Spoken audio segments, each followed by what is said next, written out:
nĩ twetĩkanĩria atĩ tũnyitanĩre hamwe nĩgetha tũnyihie andũ arĩa maragĩa na mũrimũ ũyũ wa mũkingo o tũgĩthiaga na mbere nĩgetha tũgĩkinya mwaka wa 2030 Kenya gũtikanakorwo kwĩna mũrimũ ũyũ wa mũkingo andũ maragĩa new infections kana arĩa maragwatio nĩ andũ angĩ.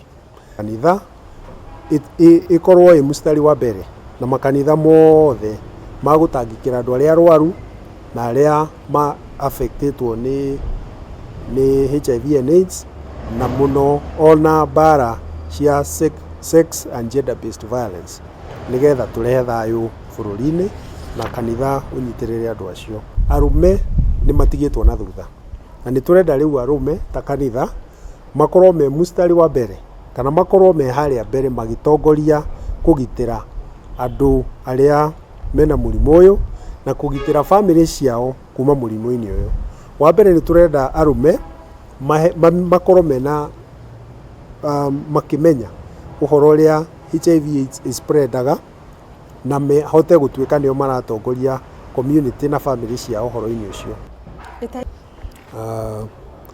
Kenya kwĩna andũ makĩria ma milioni 1 mena mũrimũ wa mũkingo na ciana ta 100 ũguo ciĩna mũrimũ wa mũkingo. Na although new infection nĩ ithiĩte ikĩnyihaga no tũrona andũ acio nĩ aingĩ mũno ũngĩtara twĩna andũ milioni 47 na nĩkĩo tũrona atĩ tũthiĩ tũnyihĩtie icio tũreta new infection. Icio nĩ andũ matararĩ na mũrimũ no nĩ maũgĩa.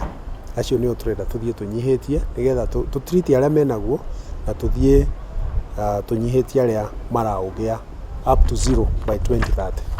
Thirikari nĩ thondekete mũtaratara wa kũ-distribute test kits na ici test kits ciana mũkinya wa magego waneo nĩ ũgũthiĩ wĩtestĩre nyũmba-inĩ gwaku kana kũndũ mũtarĩ na andũ aingĩ, na wakorwo wĩ positive nĩ ũkũhota gũthiĩ rĩu thibitarĩ nĩgetha ũthiĩ ũkonfamĩrwo test ĩyo na ũhote okorwo wĩ positive ũhote kũheo ndawa. Ũguo nĩguo tũrenda tondũ nĩ tũrona andũ aingĩ matihotaga kana matiendaga gũthiĩ thibitarĩ.